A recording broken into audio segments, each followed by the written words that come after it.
Okay. Good morning, everyone. The webinar will begin in 5 minutes.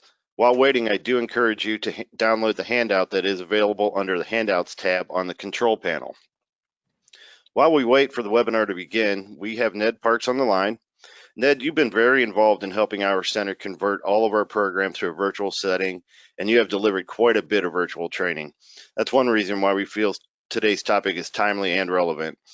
Ned, we did ask the participants to submit questions when they registered for today's webinar. So let's go over a couple so that we're sure to cover these topics in today's webinar. I also welcome all of you that are on the line to send any of your challenges that you are experiencing to me through the chat function. So Ned, first, how do you handle training when English is not the first language of the personnel that being trained? Oh, that's a great question, Patrick, and glad to be here. I actually have quite a bit of experience with this, so we'll make sure we catch that at the very end, just so if somebody else signs on before we get going, that they don't miss out on the answer. But yeah, we'll absolutely cover that one, not a problem. Okay, great. How do you get the most impact out of a training program when it must be delivered and developed quickly? Well, interestingly enough, that's interesting someone would ask that question, because the whole thing that I'm going to start with is a rapid training design method that I use. So it's quite a bit different than some of the others that have been known for a long time out there. It gets the job done very, very quickly. So we're actually going to cover that very item in the first couple of slides that we're going to go through. Okay, great. I know you're not really a PowerPoint guy, but somebody wants to know what software you would recommend for developing training. Well, I guess it would depend on the training that's going on. If you're talking about online training, there are what's called authoring tools. And then you get into SCORM compliant and LMS programs, depending upon if you want to track the person's progress or if it's a instructor led. But as far as just strictly curriculum design, I don't know of a software available. There is a software for mind mapping, which I'm going to share, but I don't use it. And when I get into the mind mapping, I'll tell you why I don't use it. I think it's the one time that I think software gets in the way of the process. So, but as far as curriculum design, I don't know anything that's specific to that. If they're talking about actually online delivery, then there's authoring tools, and there's Captiva, and there's Articulate, and several others that are out there. But I can tell you this, they're expensive, and you have to know what you're doing. So there's a pretty big learning curve just learning the software. Yeah, and and you might be getting into your presentation, but like I mentioned, you don't like using PowerPoint. Can you just quickly touch on why you don't like to use it? Most people use PowerPoint two ways, and both are wrong. They start the curriculum design with PowerPoint. When you do that, what's happening is you're making PowerPoint the central piece of the training, and it should never be the central piece of the training. It was never designed for that. If you're going to use it at all, would be the last thing I would produce in the curriculum, and I would use it only as a supporting cast member to what I'm trying to do. So, as an example, Patrick, you've sat in on the tabletop business simulations. I'll run a 2-day workshop with the business simulations, and we'll have maybe 7 to 12 slides total. And that is to get people, the only reason I use it there is so we can teach them how to run the simulation itself, then we turn it off. And then the only other time I use it is a really large group. If I'm doing and I don't do a lot of keynotes, but even if I'm doing a training with a really, really large group of people, and I need them to be able to have some sort of focus, I'll use it. But again, it's a supporting cast member. It's a picture to drive the point home, or a graph, or some sort of an infographic or something. What I don't ever do is have words up there and read them. That to me is just, it's enough to make me want to pull the front of my face off. I can read. So please just teach me, share your knowledge, and whatever's there should be a supporting cast member. And I have just found that what's really fascinating is, and I know Deb Easton, one of our other seasoned facilitators doesn't use it either. We both get feedback. Thank you for not using PowerPoint. It's fascinating to me, and I don't do it for that reason, but it's always fascinating how we'll see that more often than not on evaluations, or people will just say thank you. Mm-hmm. Yeah, I agree. Yeah, I see it all the time when you kick off programs and you tell them that they're not going to be staring at a PowerPoint all day. Sometimes you get the deer in the headlights look, but ultimately the participants really love it. So, Right, right. so we are right at time. So good morning, everybody, and welcome to today's webinar, High Impact Learning. Since we want to continue to deliver these informational webinars for you and continue to practice social distancing, we are delivering this webinar remotely. Your facilitator, Ned Parks, will be presenting from his office, and I will be from mine. My name is Patrick Allen. I'm the program manager for Kent State's Center for Corporate and Professional Development's public open enrollment programs. Our center specializes in providing employee development for partnering organizations in Northeast Ohio and around the country. We offer these programs as both public open enrollment programs, currently being delivered live and virtually via Zoom, and also customized programs that are also currently being delivered via Zoom that we can tailor and offer specifically for your organization. I am joined today by Kent State facilitator Ned Parks. I'll be serving as your host, and Ned will be our presenter for today. Ned is an entrepreneur, author, radio talk show host, as well as a community leader and outdoor enthusiast. He has a wealth of experience and delivers upbeat and highly interactive training programs. At age 26, Ned was accepted an offer to attend Warrant Officer Candidate School and the U.S. Army Helicopter Pilot School. A year later, he was flying helicopters along South Korea's demilitarized zone. He has his experience teaching teamwork, leadership, and interpersonal communication skills in highly pressured environments came into play when he successfully completed the U.S. Army's adult education program and became a classroom and flight line instructor. When he returned to Ohio, he founded Parks Aviation Services, where 3 years later, he sold this highly successful business and joined a manufacturing company as a division general manager. Within 1 year, he turned the struggling, lackluster division into a highly profitable group, restoring employee morale and reducing turnover. Now Ned harnesses his passion for helping others by conducting humor-filled leadership and motivational keynote speeches and workshops on challenges of everyday life. For Kent State, Ned facilitates programs in areas such as teamwork, conflict, business finance, communication, and communication styles. In addition to today's topic, high impact learning, the fundamentals for designing the adult learning experience, which is part of Kent State's Certificate of Training and Development. Everyone in attendance has been muted to avoid any background noise from any of the over 100 registered participants. We do encourage you to ask questions at any point during the hour. You can submit your questions in writing using the control panel on the right side of your screen. I will present your questions to Ned as time permits throughout the hour. There is a handout available to you that summarizes today's presentation. It's located under the Handouts tab on the control panel. We do encourage you to download it and take notes during today's presentation. And we are recording today's webinar, and you'll receive an email next week with a link to the recording after we conclude our time together. So to get a better feel of the range of experience that you, the participants, have, we'd like to ask you, how many training programs have you developed? So I will open up the first polling question and give you about 30 seconds or a minute to answer the question, then I'll show Ned the results.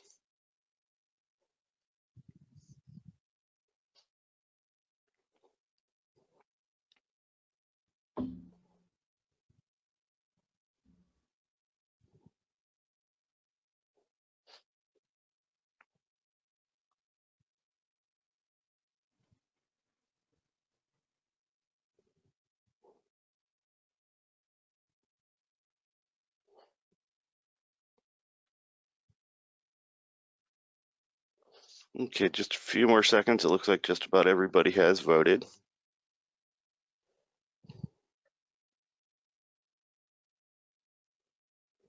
I'm always interested in the results of this one, Patrick. Okay, so we've got looks like about half the group between 1 and 10, about 10%, 11 to 20, and then 22% at 20 plus, and about 13% haven't done any. So we got a nice range. So that's great. Well, here's the deal. I hope that for those of you that are in that 22% or group, that I share something new that you can add to maybe the way you go about your work.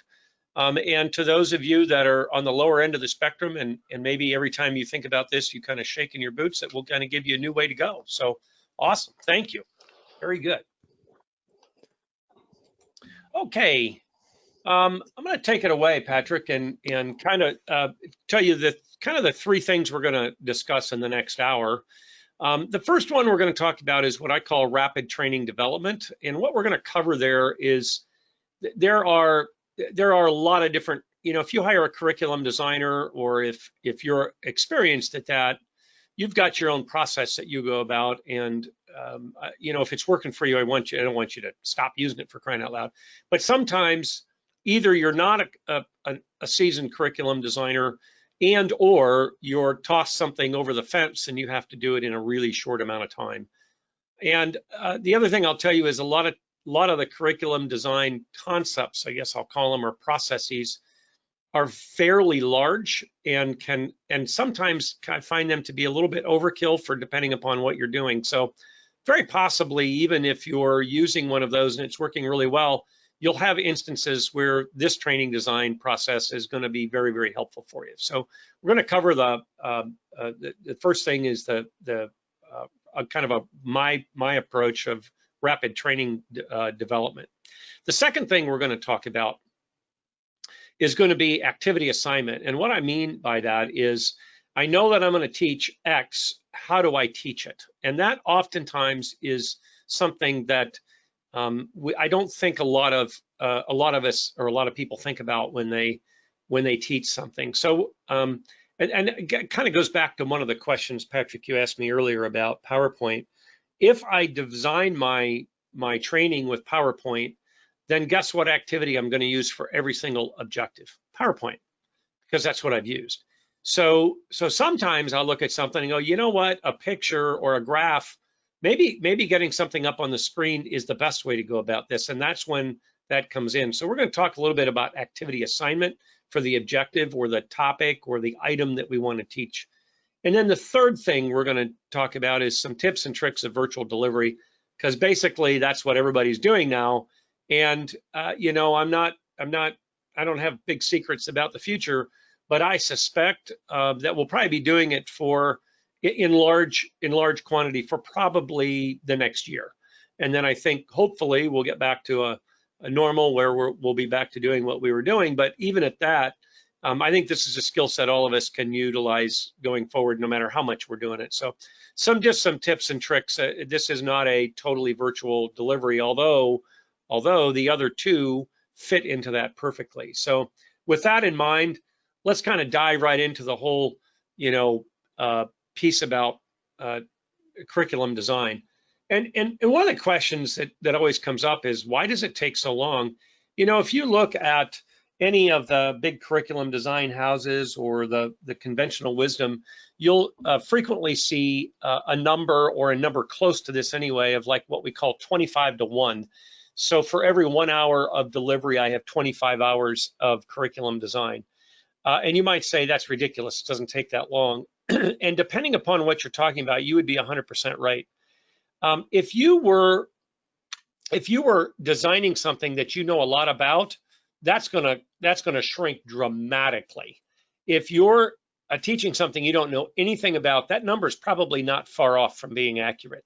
When Patrick mentioned that I went through the adult training curriculum, we called it Methods of Instruction in the Army, and it was a very, very extensive course, which included curriculum design and so on and so forth. And then we would frequently be called in to help design a new training program.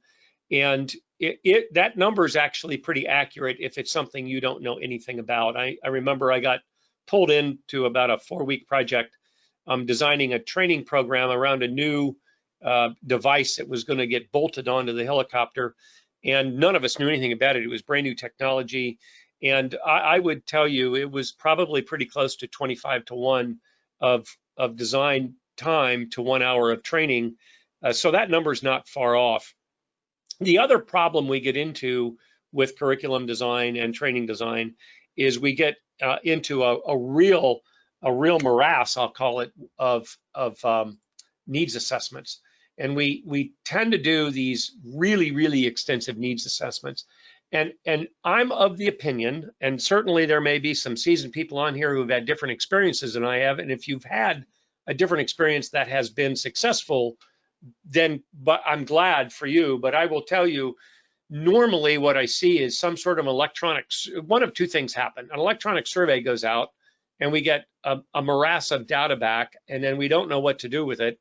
And we say, well, we got to teach all this stuff because everybody said they wanted to see all this stuff. And I generally, when I do a needs assessment, that's not, I try very hard not to do it that way, unless it's absolutely the only way we can gather any data at all. And even then, I'm pretty leery of it. They're cumbersome, they're usually too large, and they take an enormous amount of time to collect the data, even electronically they do. So my needs assessment is, I like to do two things. The other way we do it the wrong way is we interview one or two people, and it's usually the people that are hiring us, whether you're internal or external, doesn't matter. You're an internal training provider, and the head of operations comes and says, I need a training on thus and such. And you ask that person what the training needs to be for someone else. And I cannot begin to tell you how many times I've gone in to do training and the people say, this is not what we need to learn. We need to learn that over there. And I learned early on that the manager knows a part of the story, but doesn't know it all. And we end up asking the wrong people. So part of what I like to do is say, A, what do you want to teach? B, why do you think that's what you need to teach? And very frequently that uncovers it. And if it's an extensive one, I'd like to interview some of the people that are going to actually be a part of the training and find out what it is you need to know. And it's a face-to-face interview. Is it a little time consuming? Yes. Well, it's so much more efficient to do electronic. Well, yeah, it is a little more efficient to do it electronic, but you're not getting the information. So basically, and believe it or not, I can go into a location and interview 10% of the populace that's going to be in the training. So if that's 50 people, I'm interviewing 5. That takes me a half a day, maybe. I can even do it over the phone, and I can get a heck of a lot better information than if I send out a mass email with a survey in it. So that's really what happens. Then we wind up with the wrong objectives. And that's when we get in there. And I can't begin to tell you early on in my world of walking in, even inside the same corporation I work for, Ned, this isn't what we need to be teaching. So we're teaching what they do not need to know very frequently. So to let me sum up this one whole slide right here, go ask the people that are going to get the training what they need and what they want, and compare that with what their boss thinks that they need, or whoever that point person is, and then have that conversation and come to some sort of a blend. And you will find that it's going to work a lot better. Now, clearly, I was just on the phone designing something with someone the other day, and they said, look, these are step-up supervisors. They really need to know some of our policies from a manager standpoint on harassment, because they've not been taught that. They need to know how to handle it. They need to know how to elevate a complaint. Well, they'd be absolutely right. They do need to know how to elevate that complaint. So we're not going to ask, do you need to learn how to elevate a complaint? They're going to go, I don't even know what you're talking about. So clearly the boss is going to know, or whoever that point person is going to know, but we also need to go ask those folks. It's very important. So let me roll into my rapid design process. Some of you on here may be familiar with a process called mind mapping. I can tell you I use it, I won't say every day, but I'm not going to, but probably 3 to 4 times a week, at least. Sometimes every day, sometimes multiple times a day, but I use mind mapping a lot. And it is an absolutely essential way. So basically you have the little graphic in front of you here that is a typical looking mind map, pretty elaborate one with colors and pictures and so on and so forth. Mine don't tend to look anywhere near this good. I'll be very honest with you. In fact, the next slide, which we can go to, is a picture of my mind map. That's what a mind map looks like for me. And this is a mind map of mind mapping. So I actually teach a course on mind mapping. It's about a half-day program. And because I had so many people say, Ned, could you teach it? Ned, it's something I use. So I said, well, yeah, I could teach it. I'll have to design a course. So what did I do? I mind mapped it. So let me kind of walk through a little bit about the rules of mind mapping. And the first rule of mind mapping is there are no rules, which means the next two rules of mind mapping are there are no rules. And you'll understand what I mean by that in just a minute. There is a little bit of structure to it, but really no rules. So when I say let it go, I want you to let go of whatever bias you have about collecting whatever is in your head or the collective heads of the people standing around you. If you want to write it down twice, go ahead and write it down twice. It's perfectly okay. Sometimes you'll say, well, you know, that belongs here and there. Okay, there are no rules, so write it down both places. It doesn't matter. And it's interesting how many times I teach this and people say, but what are the rules? And they get so stuck on some sort of a 1, 2, 3 process or a ABC, or I have to do this first, second, and third. And you really have to let go of all that bias towards some sort of a process or a rule. There's really 2 tiny processes to this, and then everything else is a free-for-all. If you want to add colors and pictures and curved lines, go for it, like you did in the first one. So let me kind of walk you through this mind map that you're looking at right in front of you. Oh, go back one if you would, Patrick, please. Thank you. So you have the central theme, and the central theme in the upper left-hand corner of this mind map is MM, which stands for mind mapping. And I said, okay, what do I want people to know about mind mapping? And then I just let it free for all. Well, I might want to tell them that Tony Buzan is a UK psychologist, and he's the one that really developed this and brought it to the forefront. He's written several books on the process. He talked about using your whole brain, both left and right. He gets into a whole discussion about that. There's radial mind mapping, and then there's no limits to it. You're capturing ideas. It's very fast capture. And then I said, how do you use it? And I said, you know what, that's almost its own theme. So as you'll see, I went down there and I went use and drew another theme, but it does connect to the original mind map. And then I go, how do you use it? And you can use it for everything under the sun. So you'll notice off to the right of use, I have study, school, and new topics. So let me tell you a quick story behind the use of mind mapping. That it was actually not used to develop a training program, but actually used to study one that was already developed. So back when my daughter was, I believe, a freshman in high school, she came home, or maybe an 8th grader, whatever. She came home and she said, Dad, I have a test tomorrow in chapter 4 of my history book, and will you help me study? Sure. So we opened it up, and it was all about World War II. And I happen to be kind of a World War II buff, so I kind of scanned through it, and I go, yeah, I know all this stuff. So I started asking her questions, and what had happened during her own study of it in a traditional way was she knew all the names. So she knew Roosevelt and, you know, Churchill and Stalin and Hitler and Mussolini and all these major fixtures and folks and Eisenhower and so on and so forth. But she didn't know their connection to one another at all. And she knew Lend-Lease, and she knew about the Americans holding out, blah, blah, blah, blah, blah. So when I discovered that she actually knew all the pieces but didn't have a clue how they fit together, I actually had her mind map chapter 4, and I kind of walked her through it. And then I went and made dinner while she kind of stared at the mind map, and then we ate dinner, and then I sat down and I turned her back to the mind map, and she knew everything on it and got 100 the next day, and it took us about an hour, hour and a half. So there's no limit. There's no limit to using mind mapping. I use it extensively for 2 things, or probably, yeah, extensively for sure. I don't develop a new training program. I don't mind map it first. And this is how I figure out the objectives that I want. So that kind of the theme is the circles are what we call the central topic. And the first line off of it is called a node, N-O-D-E. And the second line, where I have Buzan and then books would be a child node. And it's just a reference point. It's not a rule. But that just kind of gives you a basic structure. So again, there are software tools to use this. I do not use them. I used to, and let me tell you why I don't.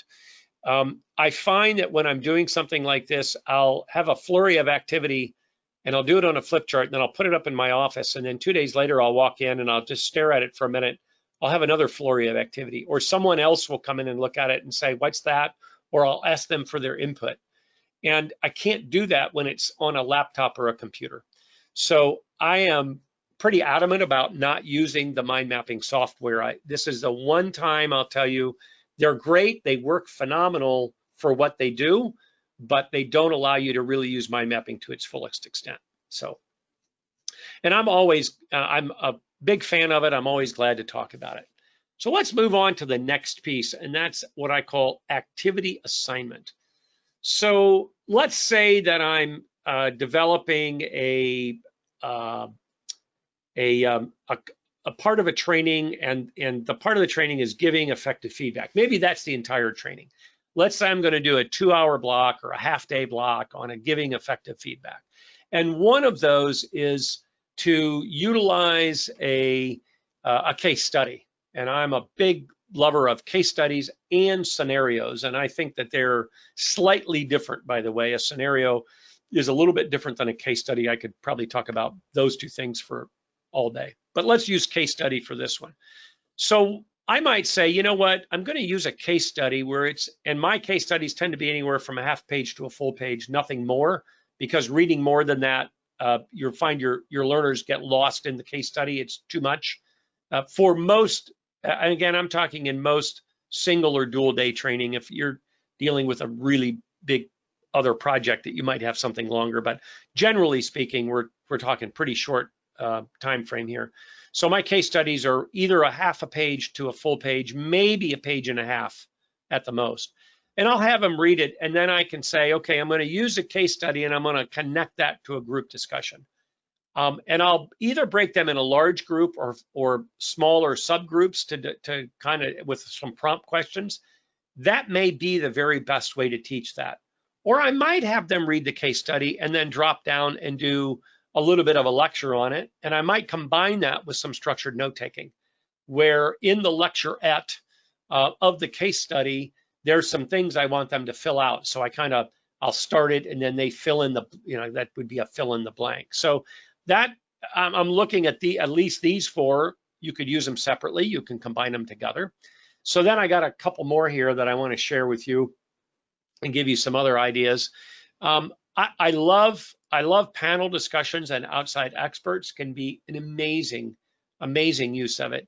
We use these a lot when I teach our tabletop simulation finance course. We'll have the finance folks come in at the end of the day and spend 30 to 40 minutes, 45 minutes answering questions, maybe questions that were developed through the day. And I play a little game. We have a flip chart off to the side and it says, stump the CFO, and we tell the CFO ahead of time, hey, they're going to try to come up with questions you don't know the answer to. Well, they kind of get a kick out of that. That's fun. And then they'll develop questions, and then we let the CFO answer it. So we get other people involved. Or we'll just have a panel discussion. And again, there's all kinds of things around doing a really quality panel discussion. And we'll throw that in there. So sometimes that's the best way to get a specific objective matter part of it. Skill practice and exercise. I think everybody probably knows this one, right? We see it in sports all the time where, the only way we're going to get good at it is practice it. So depending upon what it is I'm teaching, have them practice it. I know that I've taken some business writing classes and they'll say, okay, now take 20 minutes and write a short memo, and then we'll kind of debrief what we've written. That is a great way. That's a great activity to assign to that. Role playing. Look, I know that everybody's hair stands on end when you hear the word role play. So here's how I do role plays. Well, let me first tell you how I don't do them. I don't ask two people to come up in front of the class and watch everybody watch them. If you want to have everybody run out of your class with their hair on fire, I can't think of a better way to do it than that right there.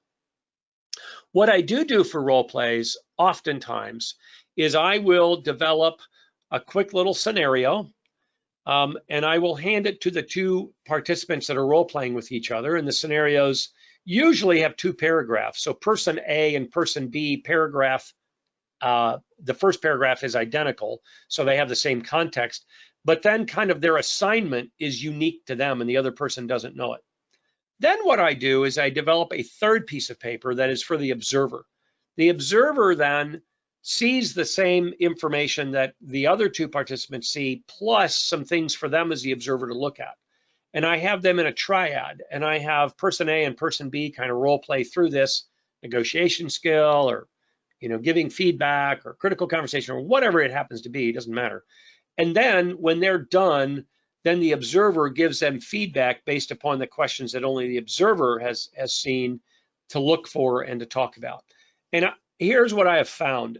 Very, very rarely do I have anybody that doesn't like this, and really at a high level, very, very rarely, number one. Number two, ironically, what I have learned is the observer learns as much and sometimes more than the other two people. So then what I've done is I've created 3 different scenarios so each person can play each part. So each person gets to be observer, each person gets to be one of the role playees. So up front, it's quite a lot of work to develop those, but once you have them, you have them. And once I'm satisfied with them, I put them in laminate and I have them forever. And I just walk in with them and I hand them out, and it is a great way to do this. By the way, you can do this online in breakout rooms, which we'll get to in just a minute. Games are another activity that I've used from time to time. You can either purchase them, or there's actually, I have found some free templates. And this is where PowerPoint comes in very, very handy. So there is Jeopardy and a couple of the game shows from TV, and you can get the template and you can build your own content and have a little game at the end of the day. This would be great if I was teaching, let's say, tow motor operations, and there's specific answers that people need to have, or fire extinguisher use, or some sort of safety program, or some sort of lockout tagout, or something like that, where there's clearly right and wrong answers, and you want to have a little fun with it. And so you can play a little, have a little competitive game that you can play, and there can be scoring. And then after we look at that, I got 4 more here for you. Well, there you go. Thank you. So demonstrations are great. I have a client, we helped develop a training program for their maintenance department on rebuilding pumps for it was a chemical plant. And so part of that activity was the instructor would go in and demonstrate the pump, and then they had different pumps on different stands, and then the students would go around and rebuild the pump on their own. So they actually did, and then he would demonstrate it back. So you had demonstrate to the participant, and then the participant demonstrating back, one-on-one interactions, questions and answers, and just just general feedback on the activity. So these are great activity assignments. And again, would I use all 12 in one training? Well, I don't know that I would use all 12. I don't worry about it. I want to have enough variety so we're not doing the same thing over and over again. Because when we start doing the same thing over and over again, we run into some problems, and it begins to get repetitive and boring. So I try to really, really mix it up. I try to have different size groups sometimes. I try to have different activities. I try to have just some dialogue. One of the ways to do question and answers, depending upon your audience, if I have an audience that is, occasionally we'll get into this, is, they're not willing to raise their hand and ask a question. It's just not in the culture of the organization, or it's not in their personality. I will frequently use 3x5 cards.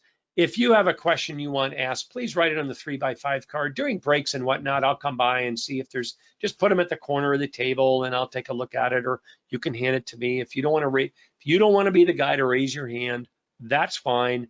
Just give me the question. I won't call you out on it. I won't even know who gave it to me. I find that works very, very well in getting people to ask questions if they're the kind of group that's not going to do that. I've got one client, and it is just the culture of the company. You sit in a meeting and you don't say a word. And if you don't think that's not hard for a guy who's interactive like me, it's just really, really difficult. So I finally have gone to, here's a way to get them through their not raising hand culture and not speaking up in front of their coworkers to ask even a benign question. I mean, it's so ingrained into the culture of the organization.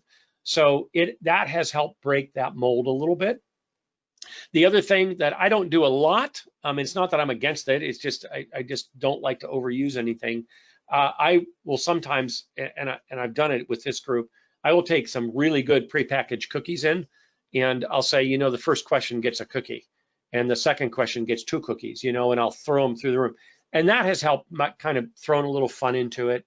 Sometimes, you know, tabletop toys just for people to fidget and mess with, little tiny slinkies. You can buy that stuff. Oriental Trading is trading, Trading, is a great source for that. You go online. Word of caution, once you get on their mailing list, you'll never get off of it. You'll get their catalogs forever. But, you know, you can go in and buy, you know, 50 or 100 or whatever, and they're just next to nothing. And they're so inexpensive, you don't care if people steal them or they break them. It just doesn't matter. It's not a big deal. Use them over and over again.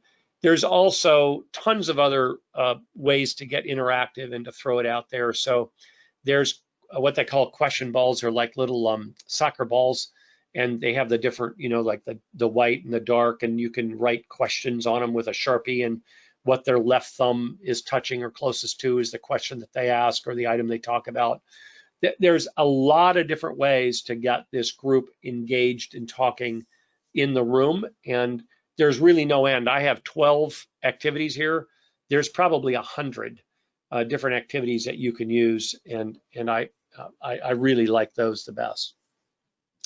Patrick, any questions that we've had come in, or anything that I need to take a break with? Oh, we got our poll. That's right, we do have our poll. Yeah, right now we're going to ask another question of the participants and ask, what types of training programs have you developed? So again, we'll give them a little bit of time here to vote, and on this one you can choose more than one answer.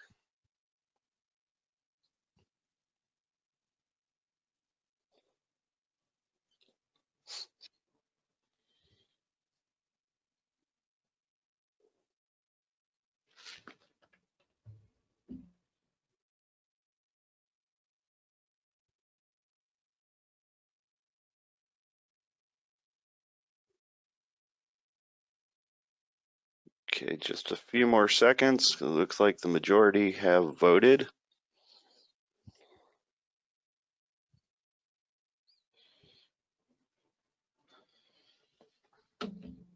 Okay, let's see. 3/4 better than 83% in person, which it does not come as a surprise. A little over half have done some virtual, good, and then we've got about 35% have done blended. Awesome. All right, good. That gives me about where I would have suspected it to be right now. I would guess that if we'd done this in January, the virtual number would have been quite a bit less. That would have been my guess anyway, especially for the number of people that we have on here. So any questions that came floating in that you had, Patrick, that I was talking so fast I might not have had you taking a breath for you to even ask? No, not at this time. Typically okay. They come in. Yeah, typically they come in closer to the end. So okay, you can go ahead and keep going. Okay, very good. And don't worry about interrupting me. If you have a question, go ahead and throw it in there. Patrick and I are good friends. He'll interrupt me in a heartbeat. So let's talk about some live delivery, design of delivery. And I'll tell you that I think that the amount of thought that goes into this is rarely enough. And so let me kind of break it down. I will tell you the venue to me is really, really important. Really important. I have over the years been in every type of venue you can possibly imagine, and some of them have just been horrid. And I honestly wonder if they learned anything at all. Some of the venues have just been really, really bad. And we tend to use venues that are too small. We jam too many people in there with too big of tables. We don't have room for people to get up and move around, which then makes your activity development very, very difficult. If you're a person like me and likes a lot of flip charts or whiteboards, and you have artwork all over the walls and I can't hang it up anywhere or put it up anywhere, that's great artwork, not for a training room. So if you're designing a training room, if you have the opportunity to design a training room, call me.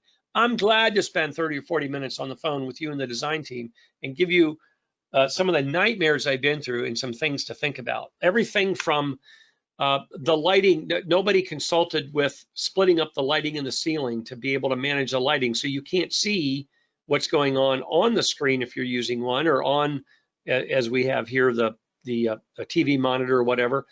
It just some nightmarish things, from the benign to the complete and total nightmarish things. So we frequently don't think about that. We don't think about the tables. I've had tables that have those pop-up things in the middle where you can plug in. Well, that's great and well, but depending upon what you're doing, they couldn't get in the way more. They couldn't be the absolute wrong thing to use. Tables that don't move, not seating your people properly. So the venue to me is incredibly important, just incredibly. The other part of the venue, I will tell you, is I know myself personally, I abhor at every level classroom style seating. To try to get people to be interactive, that is a huge barrier to that. So the picture I have here is my preferred style. A round table's even better, because I do believe there's a geographic structure that helps our brains think differently, but I'll take whatever I can get.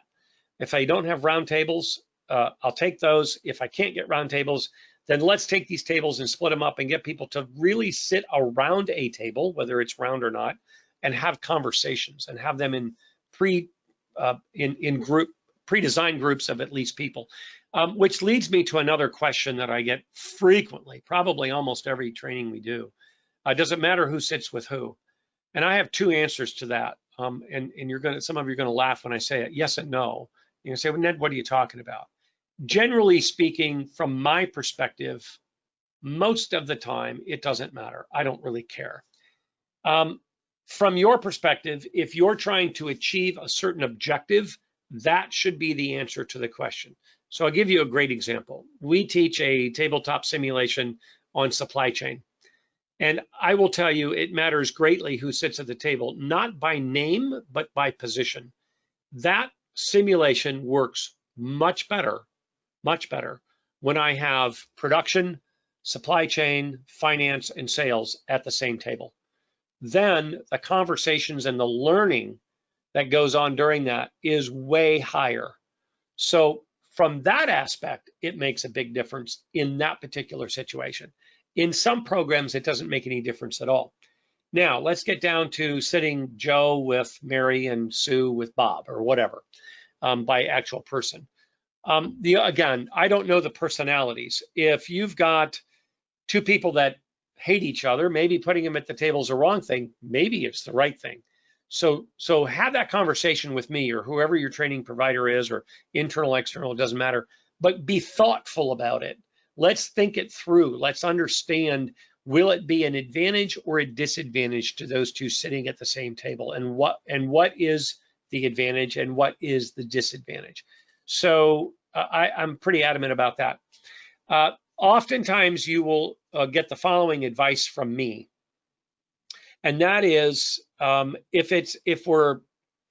there's some overwhelming issue and you say, Ned, I really want them to be split up, I want them to sit more random, here's what I do. I let them start the morning sitting wherever they want. I don't care. And we all know what's gonna happen. You know, I'm gonna sit with my friends or the people from my department. Well, that's exactly what we don't want. I get it. But then somewhere halfway through the morning, or maybe at lunch, I will do a very random split of the tables. And I've thought it out ahead of time. And here's what's interesting. Nobody cares. If I tell you where to sit when you walk in, I have instant roadblocks from my participants. They're instantly angry. They don't want to sit there. I want to sit next to the door. They'll move their name tags. And then you've got a big fight on your hands. So I try not to start the day that way. And because I don't start the day that way, when I do a random mix, I've never had anybody give me any pushback. It's been absolutely an interesting little social experiment, and I was never intended to be a social experiment. So if you want people to sit randomly, I would recommend you do it that way, or with by position, and tell them we're seating you by position, and here's why. And then that too, people don't mind. It's when you say, Joe, you're sitting here because I want you to sit here with Mary, that you start to get a lot of pushback from people. So I generally will go that way. What about the time? I've done everything under the sun. Here's what I'm going to say about time. I don't have a big dog in this fight from an opinion standpoint, with one exception. There's nothing that drives me crazier than coming in the morning and half the class just came off of midnights. Do not do that to your participants, please. I understand that you're going to have to do overtime, or you're going to have to do some other logistical swap out for this person to not work the night before the training. But I would also tell you that this poor person just came off of midnights. Their routine may very well be to go home and go straight to bed, and you're asking them to sit up in a classroom for 8 hours. And I got to tell you that generally, I feel so sorry for that person, and I cannot begin to tell you. I've had people come up and say, "Oh, I'm so sorry that Phil over there is sleeping." You know what? I'm not sorry Phil's sleeping. I'd be sleeping too. I get it. I feel sorry for Phil, and Phil's not learning anything, and it's moderately disruptive to the rest of the group. So please, please, please do your best to not do that to your attendees. Please, I think that it's just gets in the way. Beyond that, there's a big conversation, and has been for probably 15 plus years, between half day and full day. Pardon me. I think it depends on a lot of things, and I'm in favor of both time stretches, depending upon what we're doing and why we're doing it. Again, this is one of those things. Let's be thoughtful about the conversation. If the audience is someone who, or a group of people who just rarely sit at a chair, and they certainly don't do it 8 hours a day, probably their attention span is going to be tough to hold them all day. So maybe we want to have a serious conversation about half day. That would be a part of that conversation. The other part of the conversation I would have is what is it we're actually training, and are we trying to just fill the other half day with stuff to call it a full day training? Maybe what we're training, it's better to be more focused about it and say this is what we're going to focus on, and this is the amount of time it takes: 2 hours, 2.5 hours, 4 hours, whatever it has to be. Also, don't get stuck on 4 and 8. Sometimes 2 hours of training is fine. Don't put 8 hours of training in a 2-hour time slot, and don't put 47 different topics in a 2-hour time spot. I've been asked to do that numerous times, but there are times when I'll say, you know what? A shorter amount of time, very focused, is the best rollout. So be very open-minded in your thinking about time. As far as time of day, what's normally customary for your office and your operation. I've done training on second shift. I've done it. I've come in at 4 in the morning to try to capture that. Sometimes I think that we need to go out of our comfort zone to meet people where they are, and they'll be much more receptive of the training. So sometimes, I will say, let's do it that way. So I get up early and come in. I don't care. Personally, anyway, somebody else might. Let's talk a little bit about class size. So there's always a couple of different conversations that take place on class size, and all of them I consider equally important. What's the best size for this particular class is a question we should be asking. That's number one. Maybe the answer is 24 people. Maybe the answer is 8. Maybe the answer is it doesn't matter. So let's really ask the question and try to come up with an answer that works. Some of our simulations we will not run with less than 9 because they physically will not. It just doesn't work. They're designed that way. I've got to have a minimum of 9. And some of them, they cap out at 24. Some of them I've run with, I ran a simulation with 325 people. So can it be done? Yes. Are there some other logistical issues that come into play? Oh my gosh, absolutely. I had co-presenters that knew what they were talking about. I had, we did a lot of different things. So what I would tell you with class size is don't overload the venue. That's rule number 1. People say, how big's a class? And I go, how big's the room? That's usually my first question.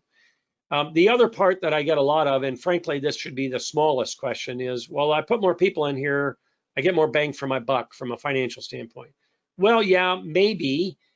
How effective is that going to be? Does that really fit what we're trying to do? Does it actually go the other direction? So maybe I've gotten my per head training cost down, but does that make sense because people did only learn 50% of what I wanted them to? So we need to have that conversation.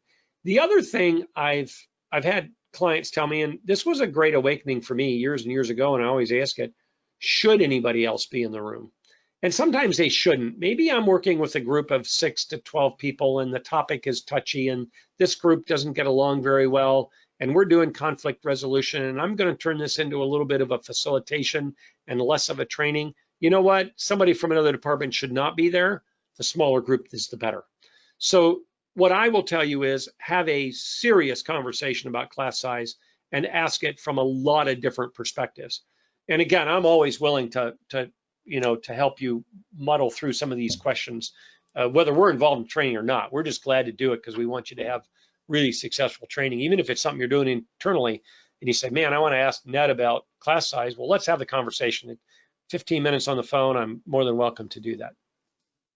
Let's talk a little bit about room structure. I kind of talked about that just a little bit, and I have room structure there, not room. Way to go, Ned, but whatever.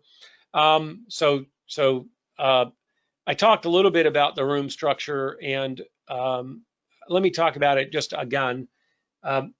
I am a huge proponent of whiteboards. They're sustainable. You're not killing, trees. That's kind of stuff. It works great. But in absence of that, I'll use flip charts like crazy.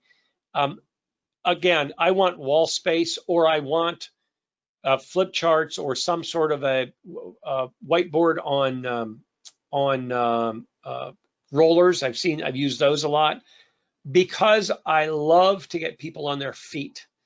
It's especially live. It's great to get people up on their feet and move them around. So room structure we covered a little bit earlier, and just to be able to get them on their feet and move them around, that is important to me.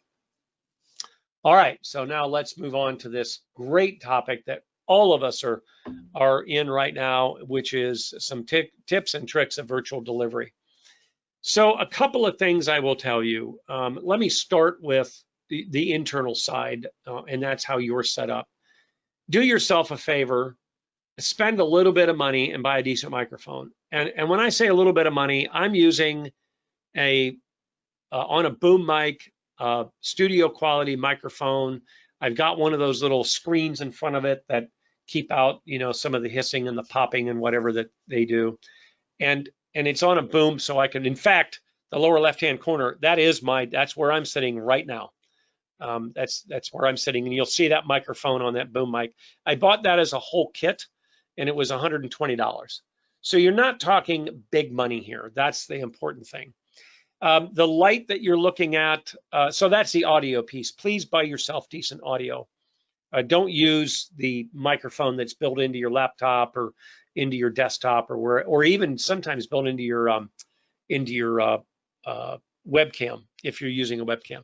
The quality just isn't there, and I will tell you that for $100, $120, the quality just goes up exponentially. If you look in the lower left-hand corner picture of my desk there, and you go up and you see that light box, if you're going to be on video, which we're not for this one, but if you're going to be on video, please pay attention to the lighting. This is in my office. I have undone the lighting in the ceiling, and I've used that light box. That light box costs $38, I believe, if I'm not mistaken. And it just created an entirely different look to the webcam. You'll see my webcam's up there. It's a better webcam. I think I spent like $100 on that. So a little bit better quality, not really expensive, but a little better quality. And it also has a microphone built into it, although I don't use it. So upgrade your lighting. Again, it does not have to be super expensive, and upgrade your audio. Now, if you'll come down and look in the lower right hand, well, let me go to the lower left hand picture just very briefly. Although I don't have it there, that is a stand-up desk, as you can probably see. And I present standing up. Why? Because that's what I do all the time anyway. You don't need to know I'm standing up. I know I'm standing up. My energy is different. My voice is different. especially if you see me, it looks completely different. Everything about it is different. So if you can, and you can get a stand-up desk, then deliver standing up. And if you can make it work. So I bought this stand-up desk. Now I had a stand-up desk for a long time, so I didn't do that specifically for delivery, but I'm glad that I had it. Now, if you'll come and look in the lower right-hand corner, there's a couple of things I want you to pay attention to. You'll notice I have my laptop open. And although I have two screens, I use both screens on the presentation side. What I have my laptop open is I will log in as a participant. And the reason I do that is I want to see exactly what you're seeing. That way, if there's anything that's not the way I want you to see it, I can make the correction on my side. So I always have a laptop. Sometimes I use an iPad, sometimes both. If I know, for instance, this group, they're a bunch of iPad users, I'll do it on my iPad. The reason I do that is because if for any reason I have to help somebody find a button, it'll lay out different on a PC or a laptop than it will on an iPad. So I want to be able to help them see it each way. Sometimes I'll have them both up, so I'll be logged in 3 different ways, as the host and then as 2 participants. And sometimes you have to, if people are going to see who's logged in, I'll modify the names on there so I don't see my name 3 times. I'll have laptop and I'll have iPad or whatever I call it. You'll also notice, and it's kind of hard to see, but in the very center between the 2 monitors, I have a little charger stand and I have my cell phone sitting there. The reason I have that there is I almost always present with a producer, almost always. And I want the producer, Patrick being the producer, to have my number so he can text me if he needs to. And it doesn't necessarily have to go through chat. And it also, I turn off, turn everything off that you don't need, by the way. But I turn it off. So if Patrick and I need to talk to each other from a producer host standpoint, we can do that. And then I also have something to write on so I don't forget things and something comes up and whatnot. And then the other thing I'll talk about when it comes to time is what we're finding best on virtual deliveries. 90 minutes is about the max anybody's going to do on a virtual delivery, even in Zoom and interactive, by the way. 90 minutes. Webinar, pretty much at 60. Interactive Zoom, kind of where I'm seeing you, you're seeing me, we're having conversations, I'm sending you to breakout rooms and back. 90 minutes is about max. Any questions that are coming in, Patrick, or anything, you can take me over there. So let me kind of walk you through some of the rules. Practice first. Please get to know your technology, whatever it is you're using. Please get to learn it. I'm really good at Zoom. I had a client, a government client here about a month ago. They said, yes, we can use Zoom. Then they made us use theirs, said they would provide a producer that knew what they were doing. The producer didn't know what they were doing. I was mortified. It was a complete disaster for the first hour. Thankfully, they understood it wasn't the delivery, but it was the technology, but it still was very upsetting to me. Secondly, I want you to make sure that you turn all cell phones off and turn the vibration off as well. Otherwise, it can come right through the microphone.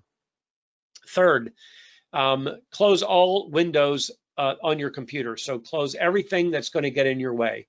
There's nothing worse than having your text box open or your chat box from someone else and something happens to pop up on the screen that you're sharing. You don't want that to happen. You don't want your Outlook to say, hey, you got another email. Hey, you got another email. So I turn everything off. And you may have a bandwidth issue as well. Fourth, lighting, which I've already talked about. Fifth, have a producer. By all means, please, please, please, please have a producer. If you think that you can produce and read the chat box and manage other people's technical problems, you can't do it. I've tried, I've failed miserably. Take it from someone who knows. Have a producer. Cannot stress that enough. The next one, please. Again, use as few words as possible on your slides that you're showing and don't read all of them. Talk about them, yes, but don't read them. Next one, please. A stand-up camera at face level. No one wants to look up your nose, number one, and no one wants to look down at you from the top of your head.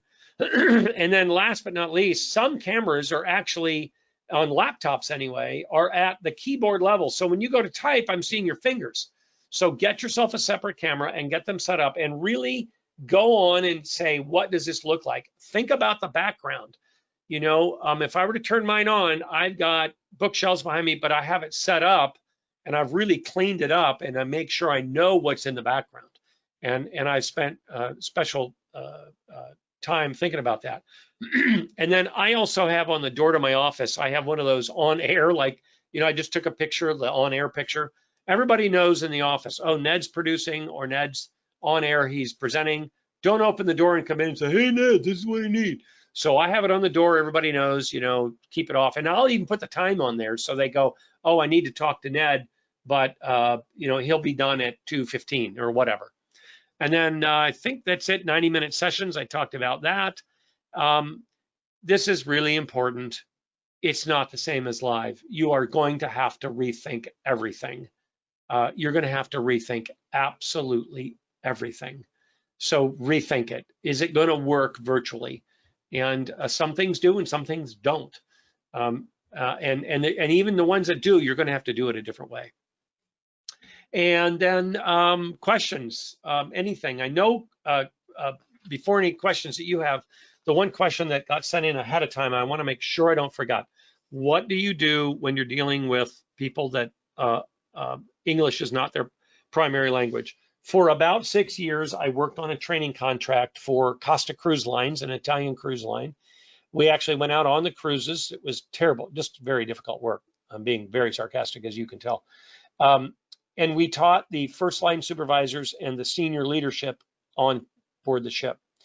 I can tell you that for 99.9% of the people that were my students, English was their second language.